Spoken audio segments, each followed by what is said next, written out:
નમસ્તે દર્શક મિત્રો, આજે આપણે એક વાત કરવી છે કે આ જે વીજ કંપનીઓ છે, સરકાર છે, એ બધા સાથે મળીને ખેડૂતોને કઈ રીતે હેરાન કરી રહ્યા છે. આપણે લગાતાર એની વાતો કરી રહ્યા છીએ. લગભગ અત્યાર સુધીમાં આપણે આવા 52 ગામ ને 52 વિસ્તારોના 52 વિડીયો આપણે બનાવેલા છે. તો એક ગામ એવું છે કે જે 1.5 વર્ષથી સતત લડી રહ્યું છે, એની વાત કરવી છે. આમ તો સૌરાષ્ટ્રના લગભગ 101 ગામ એવા છે કે જે આ વીજ લાઈનના કારણે પ્રભાવિત થાય છે. તો આ આખી વાત કરવી છે આપણે ગોંડલ તાલુકાની. એ ગોંડલ તાલુકામાં જે ખંડેરાથી વીજ લાઈન, જે કાલાવાડ તાલુકા ખંડેરા વિસ્તાર છે, ત્યાંથી જે વીજ લાઈન 400 ને 700 કેવી 765 કેવીની નીકળી રહી છે, તો ત્યાં આખી જે વાત ચાલી રહી છે, તો એની બધી આપણે વાત કરવી છે. કારણ કે આ જે ગોંડલ તાલુકાનું ગામ છે એ અત્યારે પણ લડી રહ્યું છે કે એના ગૌચરની જમીનમાં વીજ લાઈન નાખવાથી લઈને ઘણા બધા પ્રશ્નો ઉભા થયા છે. અને એટલા માટે આ ગામ જે છે, ચોરડી ગામ, કે જ્યાં બધા લોકો ભેગા થયા છે અને સતત વિરોધ પણ કરી રહ્યા છે. અને એટલા માટે આપણે આ બધી વાત કરી રહ્યા છીએ. અને મૂળ તો એટલા માટે કે આ વીજ લાઈન જે પસાર થઈ રહી છે એ જામનગરમાંથી પસાર થઈ રહી છે, અને જામનગરની આસપાસના વિસ્તારોમાંથી એ વીજ લાઈન આવી રહી છે. અને એટલા માટે આપણે જાણીએ છીએ કે આ આખી બાબતો કઈ રીતે ખેડૂતોને પરેશાન કરી રહી છે અને કઈ રીતે લડત આપી રહ્યા છે, એ બધી જ વાત આપણે કરવાના છે. અને એ કહે છે કે ખરેખર શું પરિસ્થિતિ છે.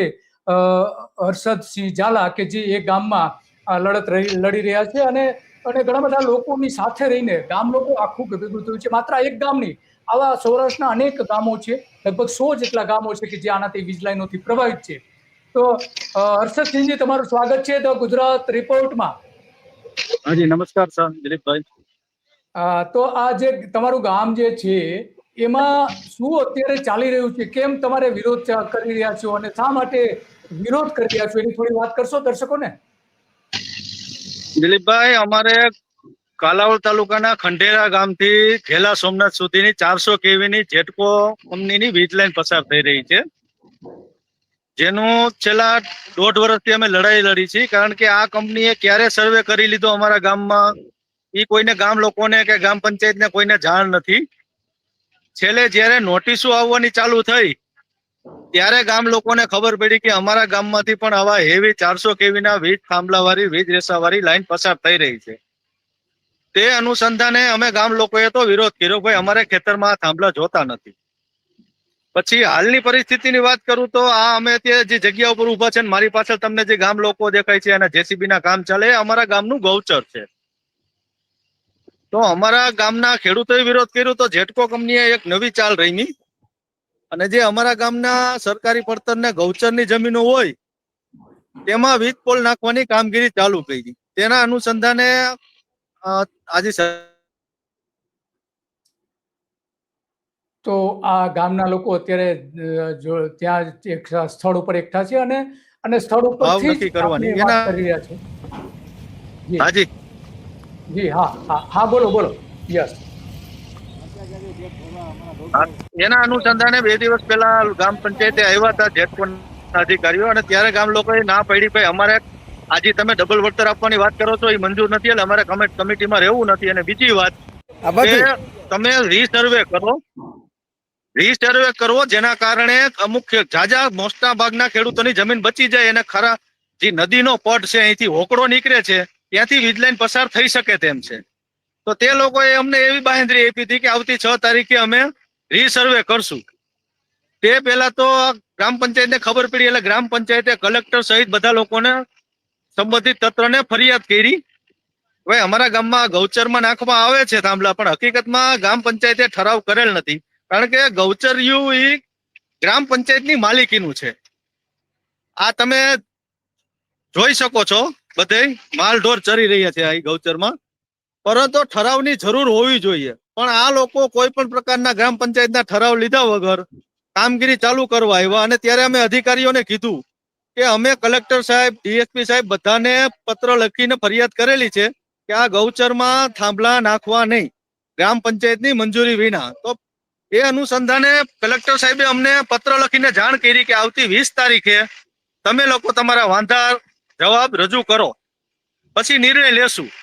તો એક બાજુ કલેક્ટર તંત્ર અમને એવો પત્ર લખે છે કે તમે 20 તારીખે તમને 20 તારીખે અમે બોલાવશું, તમે વાંધા જવાબ રજૂ કરવા આવો. અને બીજી બાજુ પોલીસ તંત્રને બંદોબસ્ત લઈ અને જેટકો કંપનીના અધિકારીઓ અહીંયા કામ ચાલુ કરવા આવ્યા.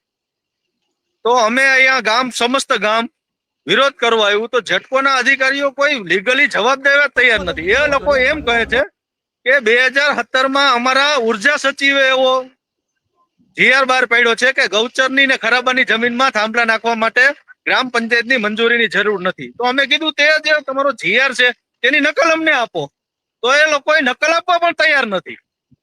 અને અમે પોલીસ તંત્રને કીધું કે આજે જે કામ ચાલુ કર્યું છે ઈ એમ કે છે કે કલેક્ટરે અમને 2025 11મા મહિનામાં 2025માં ઓર્ડર કરેલો છે કે ચોરડી ગામમાં કામ ચાલુ કરી શકો, પરંતુ એમાં સ્પેસિફિક લખેલું બરાબર છે ચોરડી ગામમાં કામ ચાલુ કરી છે. શકો. સર્વે નંબર તો હા તો 2025 ના હાજી હા તો ત્યાં કેટલા ખેડૂતોને અસર થઈ રહી છે, આ ગામના ખેડૂતોને?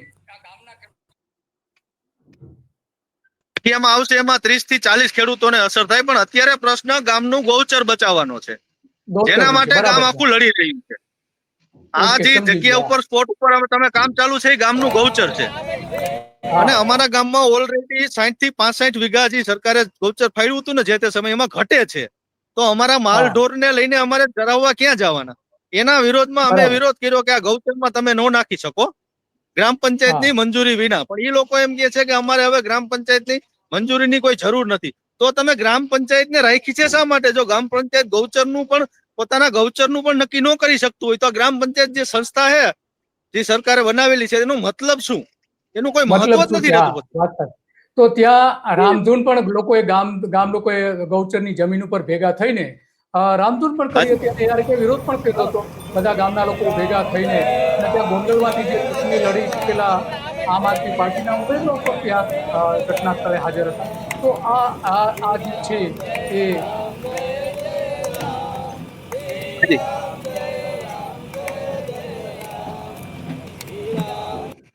તો આ અંગે કલેક્ટરમાં કોઈ રજૂઆત કરી છે અથવા મામલતદાર કે કોઈ જગ્યાએ કે ભાઈ આ તમે જે ગૌચર ઉપર કરી રહ્યા છો અને ખેતરમાં જે થાંભલાઓ નાખી રહ્યા છો એના વિરુદ્ધમાં કઈ રજૂઆતો કરી છે? ગૌચર કલેક્ટર સાહેબ ને તો જયારે અમને ખબર પડી ને 4-5 દિવસ થોડાક દિવસ પહેલા અઠવાડિયા પહેલા કે આ ગૌચરમાં થાંભલા નાખવા આવવાના છે એનું સંધાને ગ્રામ પંચાયતે ઠરાવ કરી અને વિરોધ દર્શાવ્યો. કલેક્ટરમાં લેખિતમાં આપ્યું છે, એસપી સાહેબને આપ્યું છે, ગાંધીનગર મોકલું છે. તે અનુસંધાને કલેક્ટર સાહેબનો જવાબ પણ આવી ગયો છે કે આવતી 20/8 તમે અમને રૂબરૂ મળો, કલેક્ટર ઓફિસે આવો અને તમારા વાંધા જવાબ રજૂ કરો. તો એક બાજુ કલેક્ટર સાહેબ અમને બોલાવે છે કે તમે ગૌચરમાં જે થાંભલો આવ્યો છે એના વિરોધમાં તમારો જવાબ રજૂ કરવા 20 તારીખે આવી શકો છો. તો બીજી બાજુ આજે 5 તારીખ છે. તો આજે જેટકો કંપની 2025માં જે કલેક્ટર સાહેબે હુકમ કર્યો હતો એ હુકમ લઈ પોલીસ તંત્રને સાથે લઈ અને કામ ચાલુ કરી દીધું. તો હવે આમાં વિરોધાભાસ એ થાય છે કે એક બાજુ કલેક્ટર સાહેબ અમને આવતી 20 તારીખે સાંભળવા બોલાવે છે અને બીજી બાજુ આ તંત્ર કલેક્ટર સાહેબનો 2025નો ઓર્ડર લઈને કામ ચાલુ કરતી હશે. તો આનો મતલબ શું? આ કલેક્ટર તંત્રમાં પણ હું આ વિડીયોમાં જે દેખાય છે વચ્ચે એ કોઈ અધિકારી છે? કોણ છે? હા, જેટકોના એન્જિનિયર છે પણ ઈ કોઈ વ્યવસ્થિત જવાબ રજૂ નથી કરી શકતા. હવે એવા 2017ના જીઆર ની વાત કરે છે. 2017ના જીઆર વીજ કંપની આપણે જે સચિવ છે વીજ સચિવ એટલે જીઆર કર્યો પણ જીઆર કરવાની વીજ સચિવને ગૌચરનો જીઆર કરવાની સત્તા કોણે આપી? અમે એને કીધું તમે અમને જીઆર બતાવો તો ઈ જીઆર બતાવવા તૈયાર નથી કે આવતીકાલે તમને ગ્રામ પંચાયત આપી જશું. અરે ભાઈ અત્યારે સ્પોટ ઉપર કામ ચાલુ છે, ગામ લોકો વિરોધ કરે છે તો તમારી પાસે જે કાગળ હોય તો અમને બતાવો. એ કલેક્ટરનો જે 2025નો ઓર્ડર બતાવવા તૈયાર નથી, એનો જીઆર બતાવવા તૈયાર નથી. ફક્ત પોલીસ દમન, પોલીસને સાથે રાખી ગામ લોકોને દબવી ધરાર આ કામ ચાલી રહ્યું છે. પેલા એક જેસીબી થી કામ ચાલુ થયું, અમે વિરોધ ચાલુ કર્યો એટલે બીજું જેસીબી આવ્યું, થોડીક વાર થઈ ત્યાં ત્રીજું જેસીબી આવ્યું. એટલે આ કેટલી તાનાશાહી છે કે ગામ લોકો વિરોધ કરે છે, 3 જેસીબી આવીને તાત્કાલિક કામ ચાલુ કરી દીધું. અને જો અમે વિરોધ કરે, અમે ખાડાની બાજુમાં જાય તો પોલીસ આવી જાય છે અને આડે ઉભા રહી જાય છે તમારે ખાડાની બાજુમાં નહીં. અરે અમે લોકતાંત્રિક રીતે વિરોધ કરવા માટે અહીંયા આવ્યા છીએ, અમે કોઈ અહીંયા કાનૂન અને વ્યવસ્થા બગાડવા માટે નથી આવ્યા. છતાં પણ અમારું કોઈ સાંભળવા વાળું જ નથી. જેસીબી પણ આ રીતે ચલાવી રહ્યા છે. અને હા, તમે આપણે જોઈ શકો શકીએ છો છીએ. અત્યારે મારી પાછળ 3 જેસીબી ચાલે છે. પેલા એક જેસીબી સવારે ચાલુ કર્યું હતું, પછી ધીમે ધીમે એ લોકોએ અમે વિરોધ કર્યો એટલે 1 ને બદલે 2 ને 2 થી 3 જેસીબી ચાલુ કરી દીધા. અને પોલીસ તંત્ર પણ અહીંયા ખડે પગે છે, જેથી અમે લોકો કાંઈ વિરોધ ના કરી શકીએ. હમ હમ હમ. આ જેસીબી આ ચાલી વાત રહ્યા છે પાછળ, જોવો આ 3 તો જેસીબી તમે ચાલે. તો તમે અટકાયા તો એને કામ બંધ ના કર્યું તમે અટકાયા છતાં પણ? અમે તો સામાન્ય ગામના સામાન્ય માણસો છે, અને પોલીસનો બંદોબસ્ત ગોંડલ તાલુકા, ગોંડલ સિટી A ડિવિઝન અને ગોંડલ સિટી 2 ડિવિઝન 3 પોલીસ સ્ટેશનનો તો કાફલો ખડકી દેવામાં આવ્યો છે. તો ગામ લોકો આ પોલીસ સામે શું કરી શકે? જો વધુ વિરોધ કરી તો અમને પકડીને પૂરી દેવામાં આવે. હમ. તો આમાં વિરોધ અમારે કરવો કઈ રીતે? તો એના માટે બેસ્ટ રસ્તો હતો, અમે રામધૂન સહિતના કાર્યક્રમો કર્યા. પણ આ તંત્ર એવા ગાંધી ચિંધ્યા માર્ગે જે પણ કાર્યક્રમ કરો છો એને બિલકુલ ધ્યાનમાં જ નથી લેતા. આ ખાડા કાન કરે છે અને અમારી વાત સાંભળવા તૈયાર જ નથી. અમે મુદ્દામાં શું કહું છું, તમારી પાસે જે જીઆર હોય, જે ઓર્ડર હોય કલેક્ટર તંત્ર, તે અમને બતાવો તો ખરા. પણ એ ઓર્ડર કે જીઆર બતાવવા માટે પણ તૈયાર નથી. તૈયાર એટલી નથી. હા તાનાશાહી અને દાદાગીરીથી કામ ચાલી રહ્યું છે. હા. તો હર્ષદસિંહજી, તમારો ખૂબ ખૂબ આભાર. તમે લડી રહ્યા છો, ખરેખર એક બહુ ધન્યવાદને પાત્ર છે કે આટલા લાંબા હું એક સમયથી ને 1.5 અમારું આખું વર્ષથી ગામ, સતત. સમસ્ત ગામજનો તાકાતથી લડી રહ્યા છે. પરંતુ અમને એવું હમ. લાગે છે કે અમે સામાન્ય માણસો છે એટલે અમારું કઈ ઉપજ છે નહીં, કારણ કે સામે આ તંત્ર છે, દાદાગીરી વાળું તંત્ર છે. દાદાગીરી વાળું પણ તંત્ર. તો છતાં તમારો અમારી લડાઈ કન્ટિન્યુ ચાલુ જ રહેશે જ્યાં સુધી પરિણામ નહીં મળે ત્યાં સુધી. ત્યાર સુધી. હા, યસ, બરાબર છે. હા, એ જ હોવું જોઈએ. તમારો ખૂબ ખૂબ આભાર. તમે ઘણી બધી વાતો કરી અને ખાસ કરીને તમે લડી રહ્યા છો એ સૌથી મોટી વાત છે. કારણ કે મોટાભાગના ગામના લોકો લડતા નથી. સરકારને જે કહે છે એ પ્રમાણે કરી નાખે છે. જેટકો કંપની કે અદાણી કે અંબાણી જે કઈ કંપનીઓ જે છે એ કે પ્રમાણે કરી નાખે. પણ તમે લડી રહ્યા છો એક બહુ મોટી વાત છે. અને જે કંઈ આમાં વધારે કંઈ ડેવલપમેન્ટ હોય તો તમે કહેજો. તમારો ખૂબ ખૂબ આભાર. હાજી, આભાર. તો આ વાત છે કે એક ગામ આખું સતત લડી રહ્યું છે, સતત લડી રહ્યું છે. અને એને આ સરકારી તંત્ર ગાંઠતું નથી. મોટી વાત એ છે કે સરકારી તંત્ર એને ગાંઠતું નથી. અને પોલીસથી લઈને ઘણા બધા અધિકારીઓથી લઈને એને ખડકી દેવામાં આવે છે.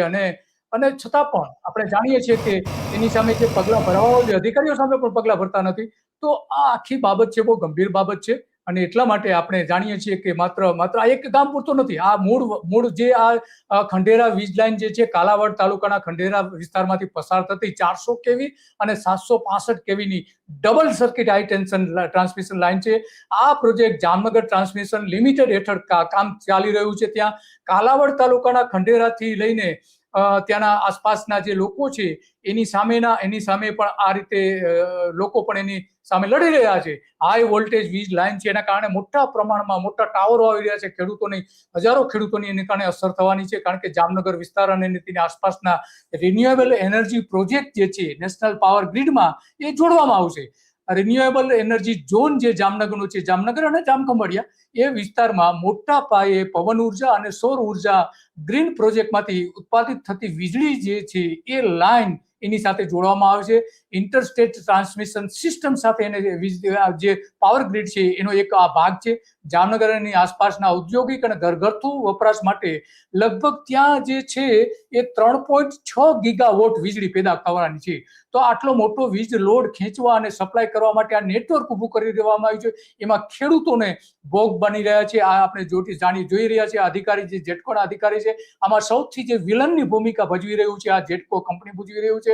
જામનગર GIS સબસ્ટેશન જે છે એના ખાતે બનારારા હાઈટેક 765 અને 400 કેવી GIS જેને કહેવામાં આવે છે, ગેસ ઇન્સ્ટોલેટેડ સબસ્ટન્સ, તો એ સુધી પહોંચાડવામાં આવશે અને ત્યાંથી ગુજરાતના અન્ય સબસ્ટેશનોમાં એને વિતરિત કરવામાં આવશે.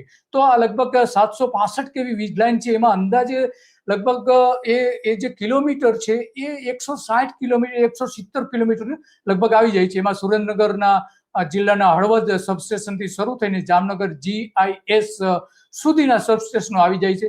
તો જામનગરમાંથી આ જે પસાર થઈ રહી છે વીજ લાઇન, જામનગર, કાલાવડ, લાલપુર આસપાસના 7 જેટલા તાલુકાના લગભગ 100 જેટલા ગામ અને હજારો ખેડૂતો એને અસર થઈ. માત્ર જામનગરમાં જ હમણાં તાજેતરમાં જ 1000 જેટલા ખેડૂતોએ કલેક્ટર કચેરીએ જઈને વિરોધ નોંધાવ્યો હતો. તો આવા તો દરેક જગ્યાએ છે. લોઠિયા, આપણે જાણીએ છીએ કે લોઠિયા ગામ છે જામનગર વિસ્તારનું, ચંદ્રગઢ છે, ખોજા બેરાજા છે, કાલાવડ તાલુકાનું જે છે ખંડેરા વિસ્તાર જેને કહેવામાં આવે છે કાલાવાડ તાલુકાના, તો લાંબો કોરિડોર ત્યાં આવેલો છે અને અહીં ખેડૂતો દ્વારા મોટો વિરોધ થઈ રહ્યો છે. એના ખંડેરા અને મુરીલા અને જસાપર ગામ પણ છે. લાલપુર તાલુકાના